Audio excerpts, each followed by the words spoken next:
Assalamualaikum warahmatullahi wabarakatuh. Sahabat tafsir Quran yang dirahmati Allah Subhanahu wa taala. Alhamdulillah pagi ini mudah-mudahan kita semuanya senantiasa mendapatkan rahmat dan perlindungan Allah Subhanahu wa taala. Setelah sebelumnya cuaca ini terutama di Jakarta ini sekarang tambah panas nampaknya, sehingga ya nyamuk-nyamuk ya sekarang ini makin tambah banyak. Sebelumnya berkurang, sekarang sudah tambah banyak lagi. Masya Allah, tabarakallah, alhamdulillah ya. Jadi nyamuk juga punya fungsi untuk mengingatkan kita untuk selalu waspada. Itulah hidup di dunia ini memang seperti itu, senantiasa ada ketidaknyamanan, ada kekurangan. Ya, hidup yang sempurna ini hanya ada di surganya Allah. Mudah-mudahan kita semuanya ya sekeluarga terutama masuk surga ya bersama Rasulullah SAW. Amin ya rabbal alamin. Melanjutkan kajian tentang parenting, yes, tentang role model pendidikan orang tua terhadap anak, pengasuhan. Ini sangat penting. Bahwasanya seorang ayah itu harus memiliki ikatan emosional yang kuat. Ya, dan ini adalah naluri fitrah dari Allah Subhanahu wa taala. Kenapa di dalam Al-Qur'an banyak diceritakan kisah para nabi dan rasul ya, bagaimana hubungan emosional mereka dengan anaknya atau dengan ayahnya. Coba bahkan dengan ya, anak sendiri yang kafir, ingkar kepada Allah. Secara emosional, secara manusiawi, seorang ayah pasti merasa iba, kasihan. Ya, merasa sedih ketika misalnya ya kita baca nih surat Hud nih teman-teman, sahabat tafsir Quran rahmatullah. Surat Hud ayat 45 itu dialog sampai ayat 46 antara Allah dengan Nabi Nuh alaihissalam. Ya, sampai Nabi Nuh itu ya menyeru kepada Allah. Wa nada Nuh rabbah faqala rabbi inna ibni min ahli. Ya Allah, ya Tuhanku, sesungguhnya anakku itu adalah bagian dari keluargaku, dia adalah bagian dari hidupku, dia adalah belahan jiwaku, belahan hatiku. Subhanallah, minta diselamatkan. Ya begitu ya, sampai ya, kurang apa Nabi Nuh ini ya mendakwahi keluarganya sendiri ya, sampai beliau mengatakan ya ya bunayyar kam ma'ana wala takum ma'ak. Ayo wahai anakku, naiklah kemari bersama kami dan kamu jangan jadi orang yang kafir bersama mereka yang kafir ingkar. Tapi anaknya tetap ngotot, ya kan? Seperti dalam kisah surat Hud itu. Sehingga Allah menegur Nabi Nuh ini di ayat 46. Wahai Nuh, ya Nuh, innahu laisa min ahlik. Dia bukan lagi keluargamu. Innahu amalun ghairu salih. Karena dia beramal, berlaku, bertindak sesuatu yang tidak baik, yaitu ingkar kepada Allah, syirik kepada Allah Subhanahu wa taala. Nah, jadi di sini ada pelajaran bagaimana hubungan antara ayah dan anak itu dipisahkan oleh nilai-nilai ya, dia Islam, apakah dia mau taat atau tidak. Sebaliknya, ya Nabi Ibrahim alaihissalam itu begitu kuat hubungan emosionalnya dengan sang ayah. Ya, beliau bahkan berjanji kepada ayahnya untuk memohonkan pengampunan dari Allah Subhanahu wa taala. Oh, luar biasa. Ya, itu direkam dalam surat At-Taubah 114. Ya, wa maka istighfaru Ibrahim li abihi illa am mau'idati wa'adaha iyyah falamma tabayyana lahu annahu aduwwun lillah tabarra'a min inna Ibrahim la halimun la'awwahun halim.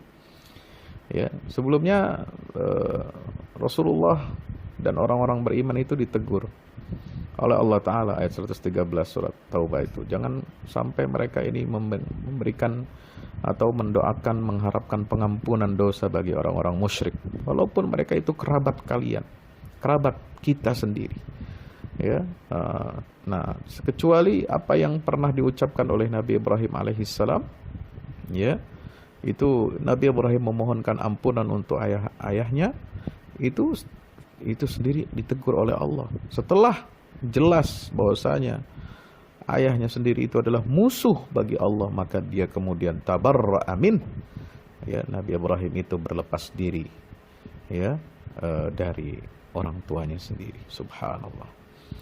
Jadi hubungan emosional antara ayah dan anak ini kuat. Betapa kuatnya sampai ketika berbeda agama saja itu masih ada hubungan emosional itu, ya, kebapaan, ya, rasa seorang ayah, kasih sayang seorang ayah kepada anaknya, atau sebaliknya seorang anak kepada ayahnya, itu adalah manusiawi, fitrah dari Allah Subhanahu wa taala.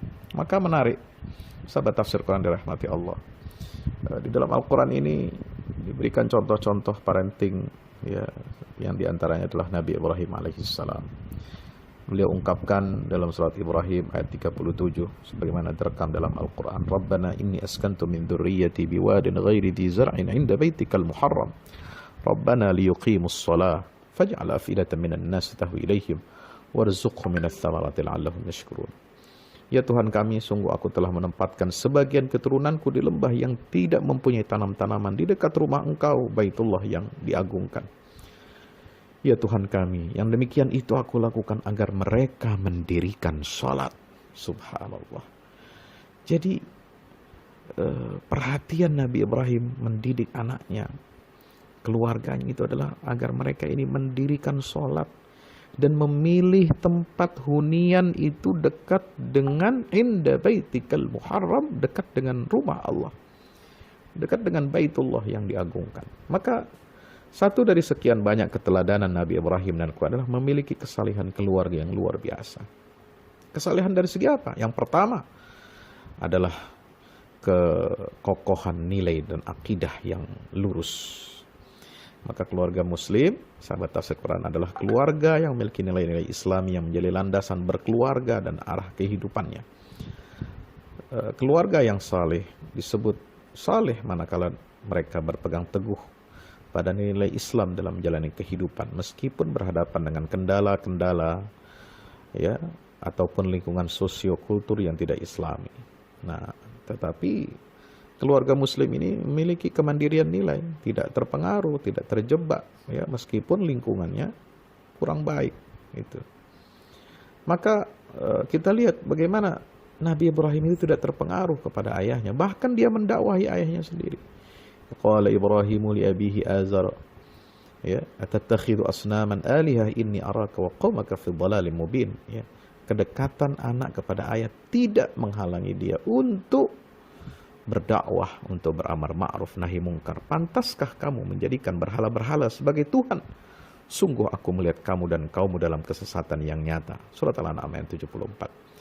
Maka itu Nabi Ibrahim dan Ismail setelah membangun Ka'bah, mereka berdoa kepada Allah.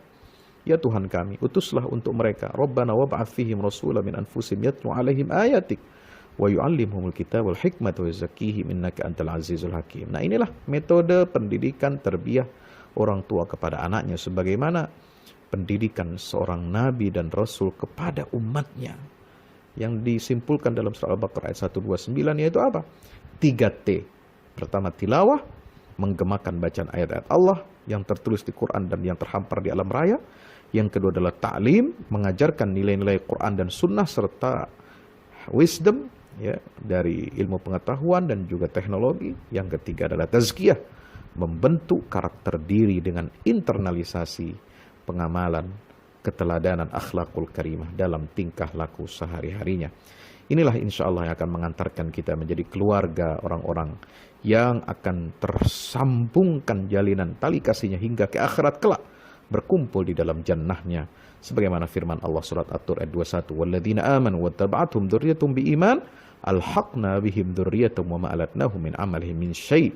Orang-orang yang beriman beserta anak cucu mereka yang mengikuti mereka dalam keimanan, kami pertemukan mereka dengan anak cucu mereka di dalam surga, dan kami tidak mengurangi sedikit pun pahala amal kebajikan mereka. Subhanallah. Mudah-mudahan bermanfaat.